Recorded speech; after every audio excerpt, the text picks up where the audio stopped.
வணக்கம். இன்றைக்கி நெய்வேத்தியம் உப்பு கொழுக்கட்டை, தேங்காய் பூரண கொழுக்கட்டை.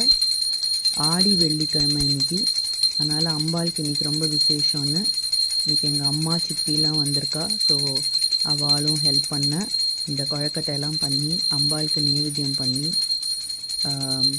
ரொம்ப நன்னாவும் வந்திருக்கு. இன்றைக்கி எல்லாமே அம்பாளோட அனுகிரகத்தினால எல்லாமே நன்னாவும் வந்திருக்கு. ஸோ இந்த இந்த நல்ல நாளில் அம்பாளோட அனுகிரகம் எல்லாருக்கும் கிடைக்கணும். யாரெல்லாம் இந்த வீடியோ பார்க்குறீங்களோ எல்லாருக்கும் அம்பாளோட அனுகிரகம் கிடைக்கணும். எல்லாருக்கும் மனசார ஆடி வெள்ளிக்கிழமை வாழ்த்துக்கள். நீங்களும் உங்கள் இடத்துல இன்றைக்கி அம்பாளுக்கு என்ன பண்ணணும்னு நினைக்கிறீங்களோ அதை ப்ளீஸ் வச்சு நைவேத்தியம் பண்ணி நீங்களும் என்ஜாய் பண்ணுங்க இந்த நாளை. Okay, thank you.